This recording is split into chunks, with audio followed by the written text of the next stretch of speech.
So the story so far, we're looking at block ciphers as a basic tool and building block for cryptography. With regard to security, we have started by adopting a very basic metric, which is we are interested in the ability of an adversary to recover a target key from seeing input-output examples under that key.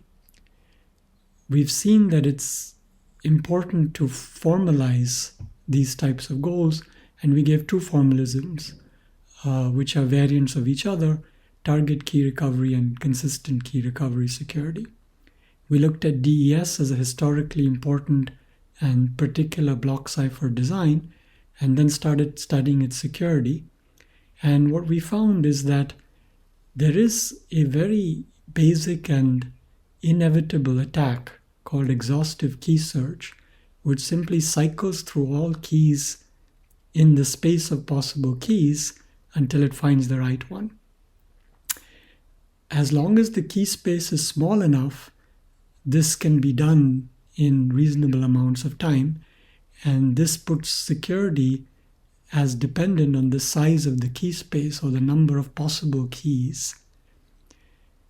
Now for DES, the number of possible keys was 2 to the power 56. It seems like a large number, but when you take into account that search can be done in parallel, it turned out that we could search that space quite fast, and DES is accordingly at this point viewed as insecure and not suitable as a standard. So having left off there, cryptographers were left with the conclusion that they had to drop DES and they needed a new block cipher. Of course, one possible approach would have been to go design a new one from scratch.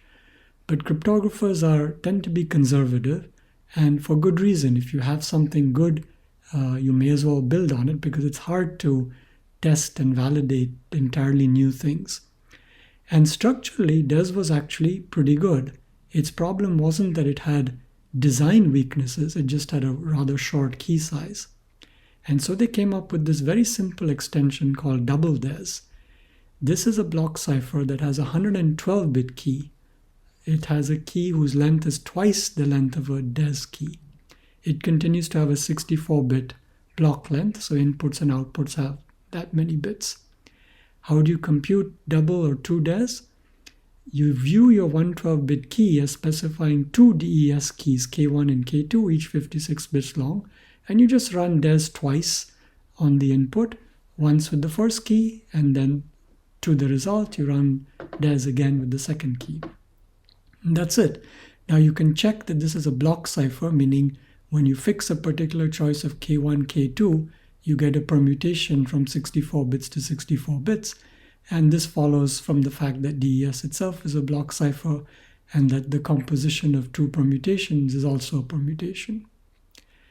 Now, if you try to run an exhaustive key search attack, we know exactly how that attack works. It goes one by one through every key in the key space. It now has to go through every key in this space. These keys being 112-bit long, that search will take about 2 to the 112th time, and the attack will take this many DES computations, let's say with one input-output example. But this is prohibitive. Even with massive parallelism, modern computing is not able to come close to this many operations. Furthermore, we could need to consider more sophisticated and clever attacks which exploit the inner structure. But we already saw that even for single DES itself, these differential and linear cryptanalysis attacks had limitations. And doubling DES is only going to make it stronger in terms of resistance to these attacks. So that looked actually like a pretty good idea. It would be a simple fix. However, a little bit of a closer look showed actually that there is another attack. And this is one of these places where you start seeing how it's important to be critical and to examine the designs we have and exercise our adversary capabilities by looking for weaknesses. The bottom line is that, in some sense, 2DES is not any better than DES. You can effectively break it in the same amount of time as DES, which is 2 to the 56. There are caveats. The attack is not quite as good, but roughly speaking, that's the punchline. But how does this happen given that you have a key which is twice as long as the DES key? So here's the trick.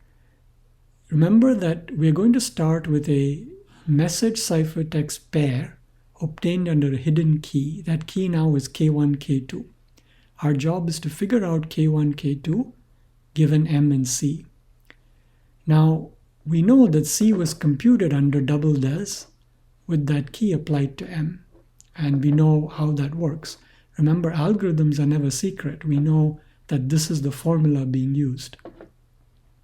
Rewrite this equation as follows.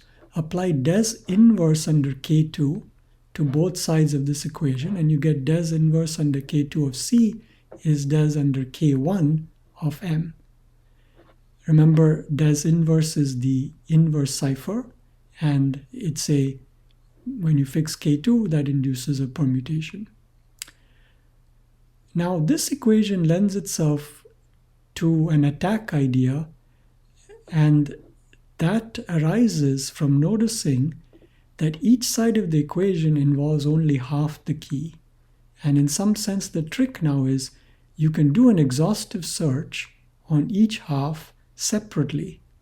And so you are going to do a 2 to the 56 time effort twice, which is not too much worse than once, rather than a 2 to the 56 time effort 2 to the 56 times. So the way this gets encapsulated in an actual attack is as follows. As before, let T1 through Tn be a list of all the 2 to the 56 possible DES keys, let's say in lexicographic order. And what the attacker will do, given M and C, is create a couple of tables. Each table is indexed by the set of all possible keys, T1 through Tn. So just 0 to the 256 up to 1 to the 256.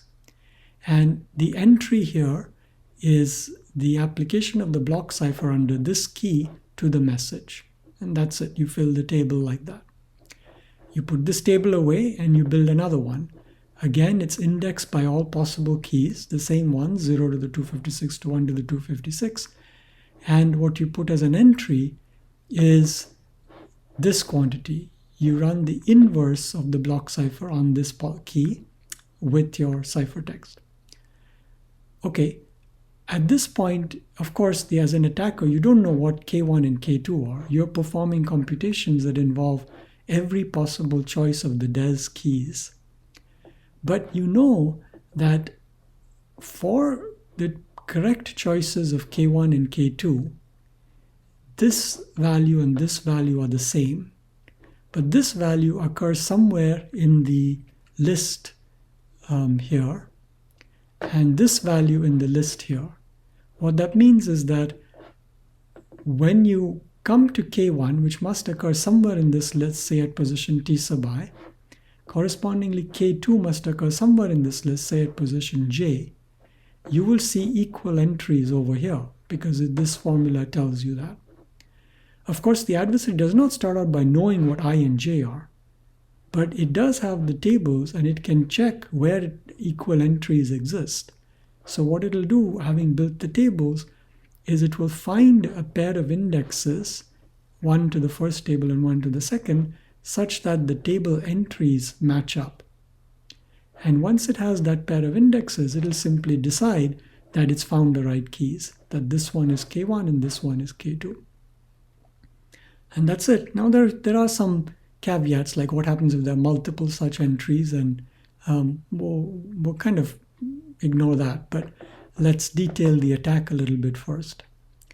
So when you have to specify an attack, we do it relative to one of the formal definitions that we've given, either target or consistent key recovery security. As far as specifying the adversary goes, it doesn't make much difference because the interfaces provided by those two games are the same. And we've also seen that kind of for normal good block ciphers, it doesn't make much difference which one you use.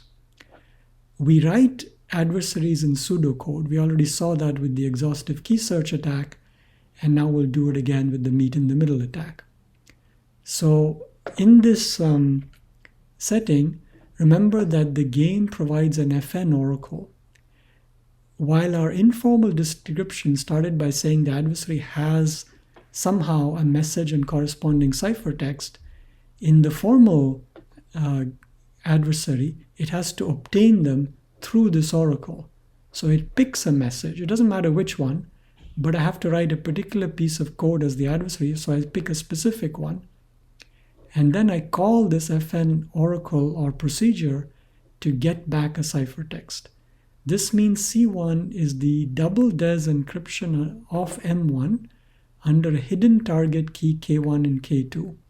And now as an adversary, my job is to find K1 and K2. How do I now proceed? As per our idea, we build our two tables. The first table has entries which are DES applied to the message under each possible key.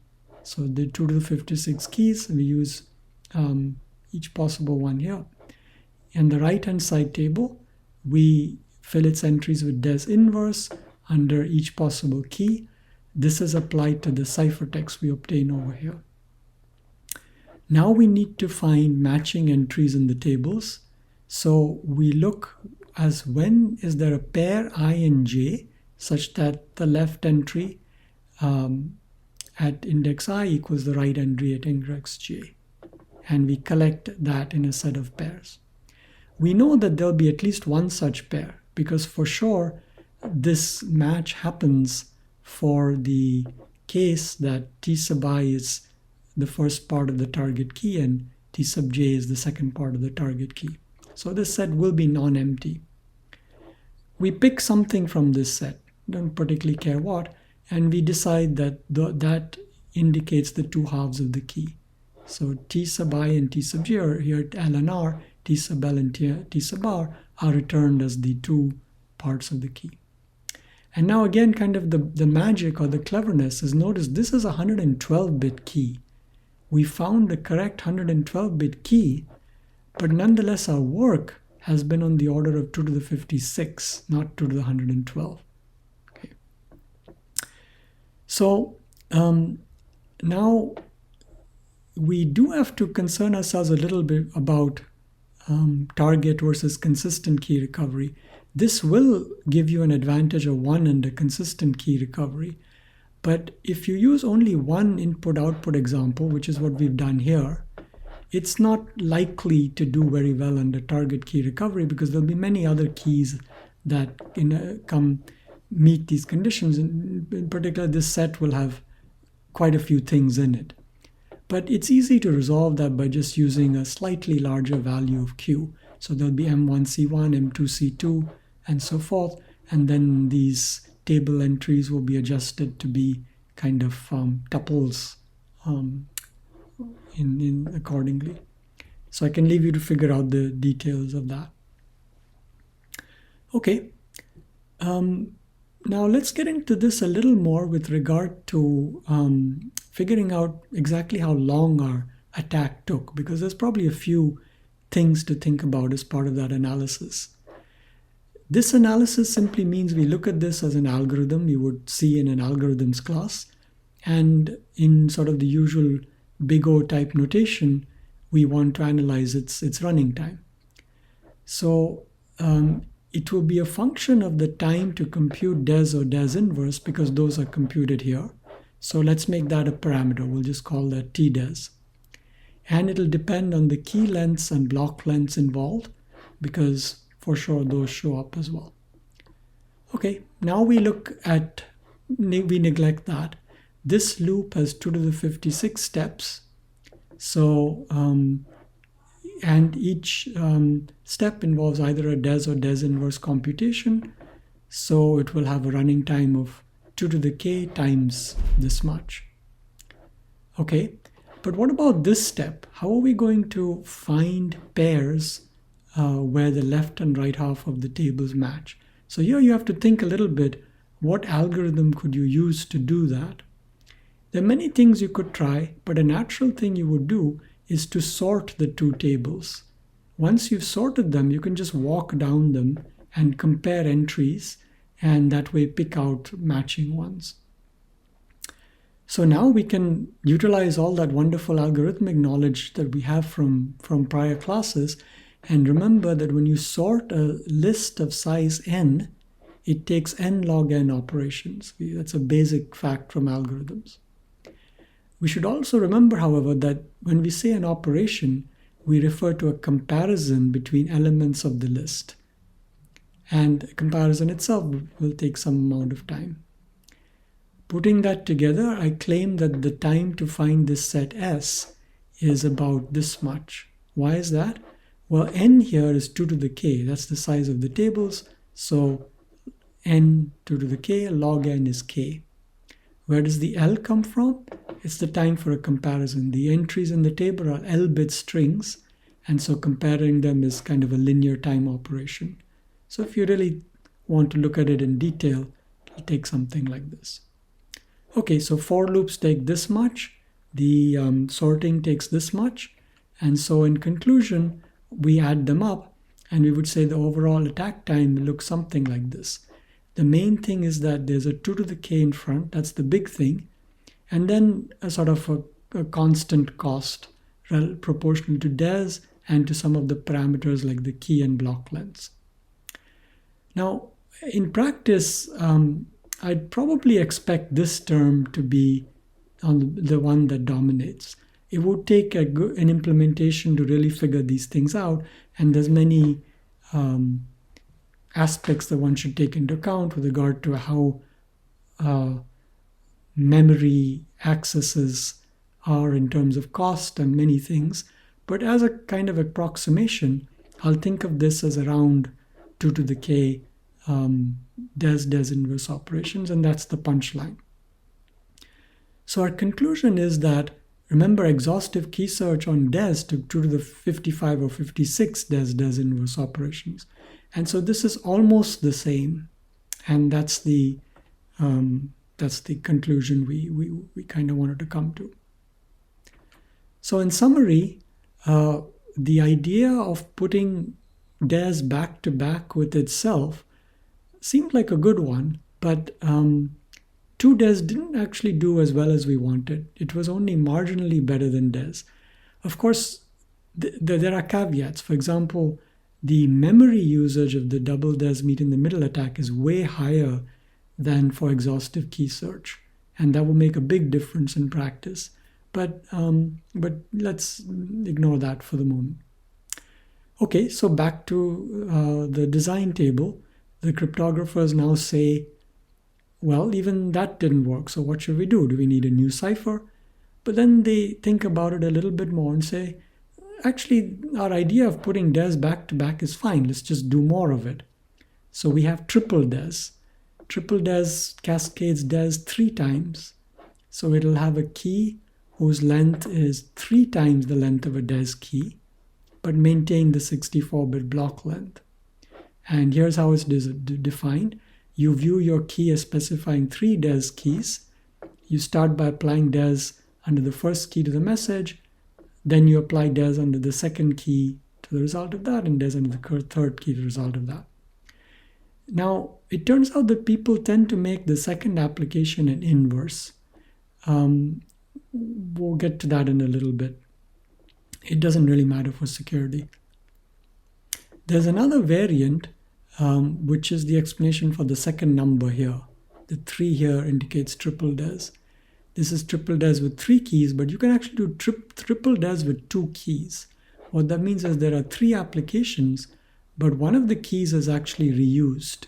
So the key length is only 112, but there are 3 applications of DES. And this actually kind of works in the sense that the MeetinMiddleAttack does apply, and hence the effective length of the key here is not 168. From the point of view of security, it's like a 112-bit key. There's a 2 to the 112-bit time attack, which is the meaning of this statement. But since 112 is 2 to the 112 is large enough, we're not too worried about that. And the same is true here. So security-wise, at least as far as our understanding and our metrics go at this point, this looks okay. So before going on, a little note about these inverses. They're just there because it turns out in this thing, if I set K1 equal K2, look what happens. You get 3 DES under K1, K1. These two cancel out and you just get DES under K1. So it's a way of using an implementation, for example, hardware for 3 DES 2 to recover code or hardware for DES. So it's a useful implementation aspect. So that's fine. We now have candidates, which one might say, well, aren't we done? Now we start entering a different kind of perspective, which is slowly becoming more modern. Classical cryptanalysis was indeed quite satisfied with TripleDES, and TripleDES in fact became the new standard. But nonetheless, TripleDES was also eventually abandoned. The reason for that is people started realizing that it isn't merely key length that counts for security of a block cipher, but also block length. That there are ways to break a block cipher whose running time is 2 to the power half of the block length. In other words, the square root of the number of possible blocks. But for DES, this is pretty small. It's 2 to the 64 over 2, which is 2 to the 32. However, look at double or triple DES, and since the block length wasn't changed, it's still 64, you find that this attack has not got any harder. It takes just as little time as before. And so from that point of view, we have completely failed to improve security. And this suggests that we better increase not just key sizes, but also block sizes. Now, the question about this one may have is, how does this attack possibly work?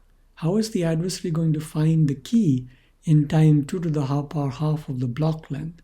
The answer is it's not. This attack doesn't find the key. It does something else. And we will argue that this other thing it does is a valid attack and should be considered damaging. And that's where we start getting into this interesting issue of what is it that's considered a valid attack, and deciding that the key recovery security metric is a little bit too weak for our purposes. In any case, due to various things of this form, eventually the community and the government did decide that we need a new algorithm, completely new algorithm. In part, this was motivated by security, but many other things as well. They wanted something that was faster than DES in software. And of course, they wanted a longer key length, and due to the things we've just seen, also a longer block length.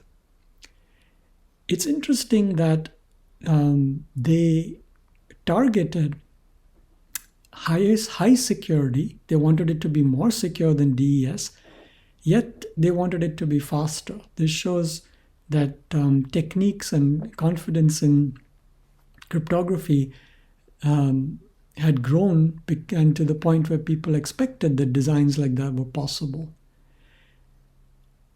Even more interesting was the manner in which the National Institute of Standards intended to reach this goal.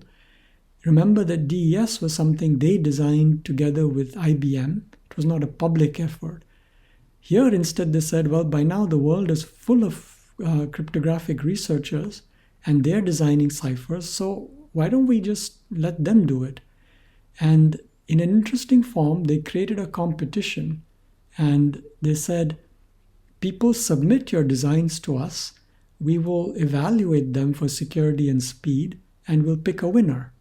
And this excited the cryptographic community a lot, and a whole bunch of designs poured in as submissions. So here's a list: Mars, Rendell, Twofish, RC6, and so forth. Lots of interesting names, couple of animals, and so forth. So at that point, it became the task of NIST to analyze these things. But how did they do that? Well, they actually turned it back to the cryptographers. They said, okay, we now have designs. You all go and beat up on each other's designs and run kind of demolition derby and break each other's algorithms, and we'll see what survives. So the cryptographers had even more fun with this. They were attacking each other's designs, and several fell by the way. And meanwhile, they were also implementing these algorithms in every conceivable platform and assessing speed. Eventually, NIST selected a few finalists, and then things got even more intense in terms of attack and implementation. And finally, from the finalists, NIST selected a winner, and that was the cipher Rindal. And that was now anointed as the Advanced Encryption Standard, or AES. So let's perhaps start by looking a little bit at those social aspects. So for example, here's a web page that tells us more about the competition for the AES. There were certain requirements that the government imposed. Security was called the most important factor. And you can see that they're talking here about goals, which we haven't yet talked about. The extent to which the algorithm output is indistinguishable from a random permutation on the input block. And we'll get to what that means and why it's important. Soundness of the mathematical basis for the algorithm security. Other security factors raised by the public. They don't mention key recovery. That's because it's kind of covered by other things. They are concerned about licensing requirements. It needs to be free. Of course, cost, both in terms of time and memory, various other implementation requirements. There was a timeline, an announcement of the competition, a deadline for submissions, conferences about all of this so that people could discuss them, a time for the selection of 5 finalists, further discussions and conferences, and finally the winner. And here you can see the different submissions, the names of all the submitters, and then the ones that advanced as finalists were Rindal, Mars, RC6, Serpent, and Twofish, and then Rindal was selected as the winner.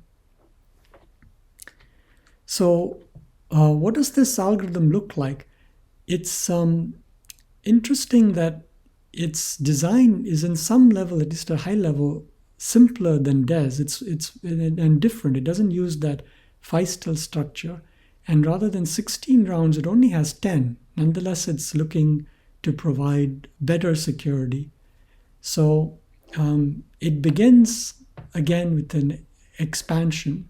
It takes the 128-bit key and turns it into 11 sub-keys, but these are also 128 bits each. Then it XORs the 128-bit plaintext block with the first key over here and gets what it calls the state variable. Now start 10 rounds, and in each of them you apply this substitution operation to change the state, then a shift rows operation, and for all but the last round something called mix columns. At the end of each round you XOR with the corresponding round key to mix in more key material and iterate. And that's it. And you see that there are fewer tables than DES. Remember, DES implemented initial permutations and other permutations and S boxes. All of them were tables. There aren't any here. There's a use of kind of more mathematics in that there are finite field operations involved inside this and so forth. So interesting design. And maybe we'll actually watch this to see how it works. But before we do that, we can maybe conclude or go a little further with the discussion by looking at cost for implementation and execution and things like that. So when you implement AES, there's a trade-off between how large you want your code to be. You can pre-compute things to make stuff faster, and how fast you want it to run. So if you store some stuff, then you get more code but higher speed. In software, there are many different studies showing how different implementations run and what kind of speeds they can achieve. But the biggest performance impact comes from what's called the AES-NI. This stands for New Instructions, and this is special hardware for AES on Intel platforms, and it's now present on most Intel processors. In fact, your laptop probably has it, and you can play around with it. And this thing is ridiculously fast. It can run AES at a cycle per byte. So cryptography has been made very swift with this over here. We can again look at some more details about this. So here's Intel's page about its new instructions architecture set. And so it tells us how the 2010 Intel Core processor family, codenamed Westmere and onwards, includes this new instructions. And they're intended to make DES fast. And it shows us what the instructions are like. Effectively, the instruction runs one round of AES, and that consists of all these different shift rows and mixed columns and all that as a single instruction. So all that stuff is a single instruction. And then to run AES, you have to kind of pipeline all of these instructions. And there's other stuff to get it all to work. And you can see the performance that they expect, performance improvements that you can expect. They also comment on improved security. Why is that? Because certain side channel attacks may be precluded by using hardware. You can see a little bit more here. So here's more performance numbers. So they've used the AES-NI with computers with different numbers of cores and threads, and seeing how for CBC encryption, which is just runs AES multiple times, what kind of speeds you're getting. And you can see here, this is cycles per block. They're getting this to run at 5.8 cycles per block. That's less than a cycle per byte. It's kind of amazing. And there's much more intensive performance studies over here. This is an Intel white paper. Okay, so fast for sure. What about secure? Well, it's really stood up pretty well. It's quite a while now since this was introduced. Nonetheless, the best known key recovery attack is only marginally better than exhaustive key search. It takes time about 2 to the 126. Recall EKS would have taken 2 to the 128. And that's the best that they know. Now, people study this in many different ways. One thing they study is how secure are reduced round versions of AES. What if you only had 6 rounds or something like that? It turns out there are attacks up to 7 rounds, which is viewed by some people as a little troubling when 7 out of 10 rounds can be broken, but somehow the last 3 seem to do the trick. Curiously, there are also attacks on kind of sibling algorithms which have different parameters. But sometimes these attacks are different types of attacks. They're not quite in the framework we've studied, and it reduces their effectiveness. So does that mean AES is great for real-world usage? One thing you have to be worried about is these side channel attacks. So there are ways to compromise AES using approaches that depend on how it was implemented, like cache timing attacks or other things like that.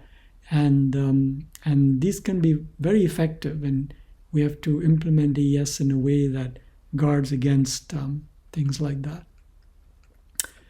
Okay, so now let's actually go look at this thing, and we'll play a little movie which shows us how the design works.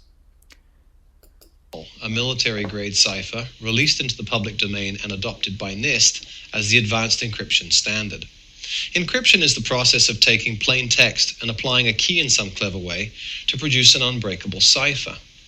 Rindoll is a block cipher processing 16 bytes at a time. A byte's hex value can be broken into upper and lower nibble, which Rindoll makes use of, as we shall see. Each step in this process changes the bytes of plain text, so at any point in the process we refer to them as the current state. First, let's look at the encryption process. This is a series of transformations beginning with an initial round and finishing with a final round. In the middle, a round of 4 transformations is applied repeatedly. For a 128-bit key, 10 rounds are used. This is sufficient to protect classified information up to the secret level. Top secret information requires longer keys. Let's look at these 4 transformations in detail. Subbytes, shift rows, mix columns, and add round key. Starting with the first byte, we use a substitution box to look up a new value. We begin by selecting the row using the lower nibble and the column using the upper nibble. This gives us a new hex value for the first byte, D4.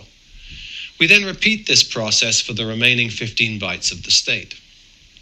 The next transformation is to shift the rows. This is done by progressively shifting the first bytes of the row depending upon the row number. Row 0 is not shifted at all, row 1 is shifted 1 byte, row 2, 2 bytes, and so on. Next, we mix columns to provide the second essential quality of encryption, identified by Claude Shannon in his 1949 paper, diffusion. 4 bytes of each column are combined using an invertible linear transformation, such that each input byte affects all 4 output bytes. This is done by taking each column at a time and applying an MDS matrix. Finally, in the add round key step, a subkey is combined with the state. We add the subkey byte by byte, shown here 1 column at a time. For each round, a different subkey is used. The subkeys are derived from the main key, as we shall see next. The concept of using a substitution box to confuse the relationship between the key and the ciphertext was the work of Claude Shannon, the father of modern cryptography, and is used in most modern ciphers. Interestingly, he died in 2001, the year Ringel was released into the public domain. Let's look at what's known as the key schedule. This is where the key is expanded from a short key of 16 bytes into a number of separate round keys also of 16 bytes. The transforms are rotate, subbytes, and archon. Subsequent columns for this first subkey are generated from the key until a new 16-byte subkey has been created. Once this is complete, the process is repeated to create the next subkey. The first transform in creating a subkey is rotate, and rotates 8 bits to the left such that the high 8 bits wrap around and become the low 8 bits of the result. Next, a subbytes transform is performed, similar to the encryption process. Finally, archon is defined as exponentiation of 2 to a user-specified value. In practice, this is performed using Ringel's finite field. This process is repeated for the remaining columns of the subkey. Since we need a different key for each round of the encryption, the process is repeated until we have 10 subkeys. The cipher uses 10 rounds for 128-bit keys, 12 rounds for 192-bit keys, and 14 rounds for 256-bit keys. This is an overview of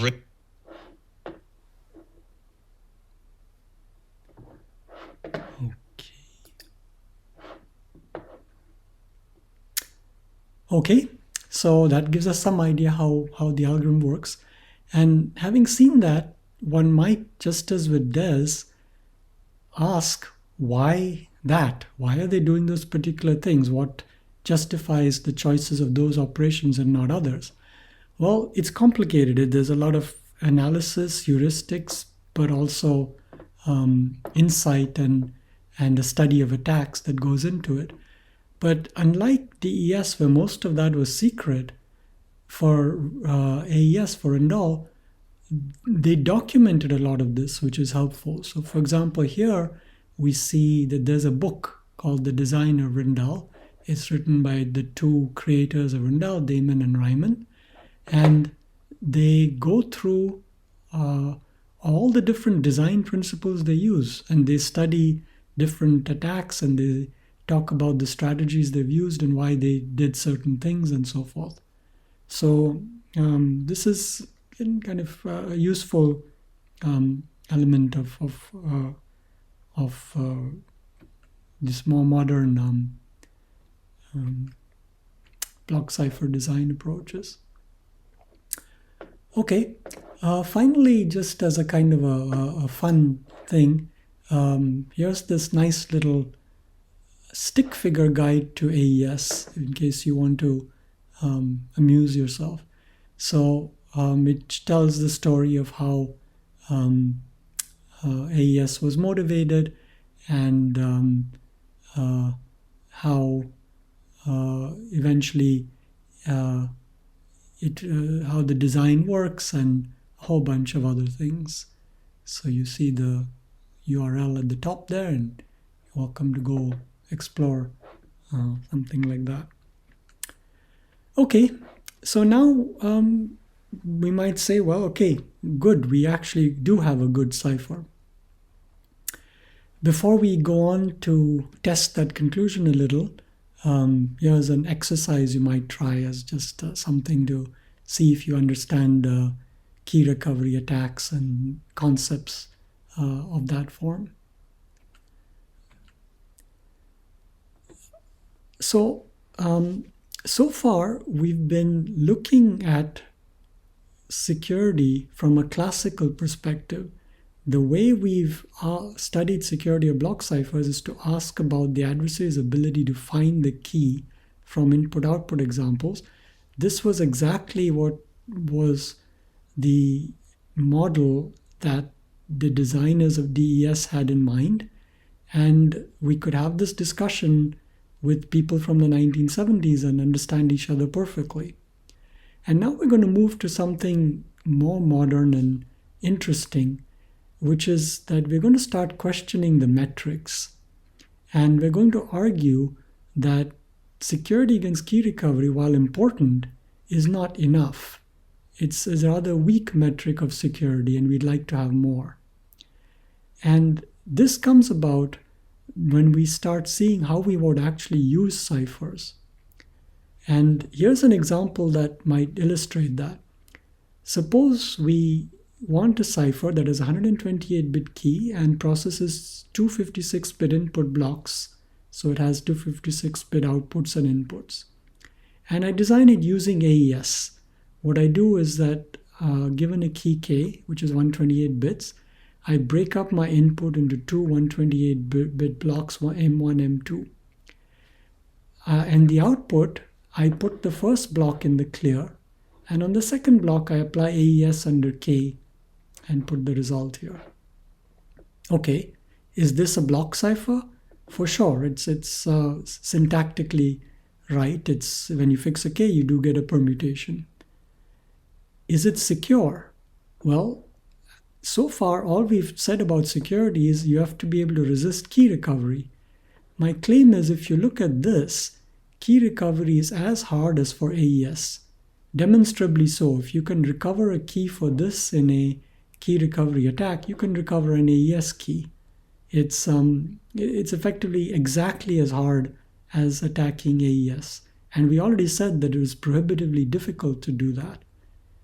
So our conclusion would be, yes, it's as secure as AES. And yet just a mere glance at this tells you that's nonsense. This thing doesn't have any good security because half the data is present in the clear. If you're trying to use this to hide information, it's giving up half of the information, and that can't possibly be getting you privacy. And this is a kind of a contradiction. It's telling us that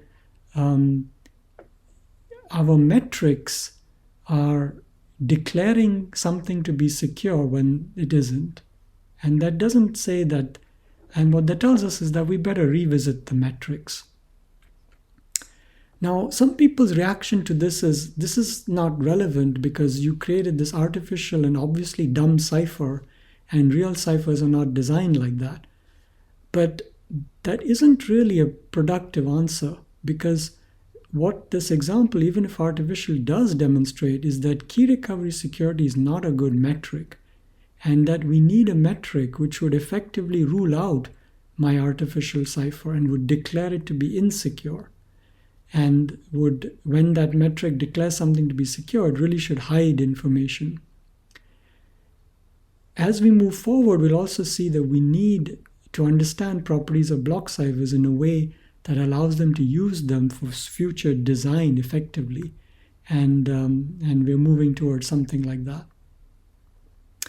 So this takes us into something quite different, and now we have to sort of put on a more theory hat and start asking ourselves, how would we define, let's say write down some kind of game, security of a block cipher in such a way that it captures much more than merely the ability of an adversary to recover a key?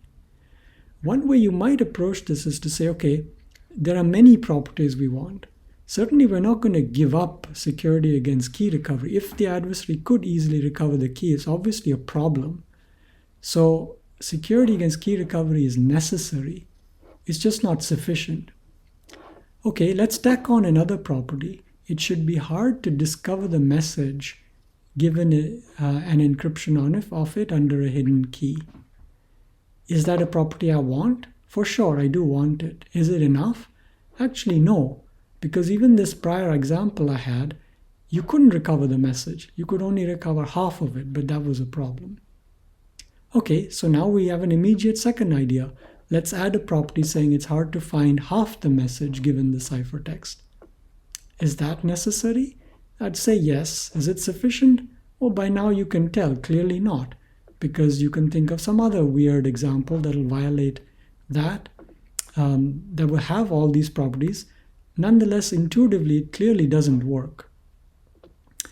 So pretty soon, we should come to the understanding that you just can't approach this problem this way. You can't define or understand security through some long list of properties, which is likely to not end and nonetheless doesn't manage to capture everything you want. What you want is a single game or master property that captures what you want. And the question is, how can we get something like that? And that will be the quest that we'll embark on next.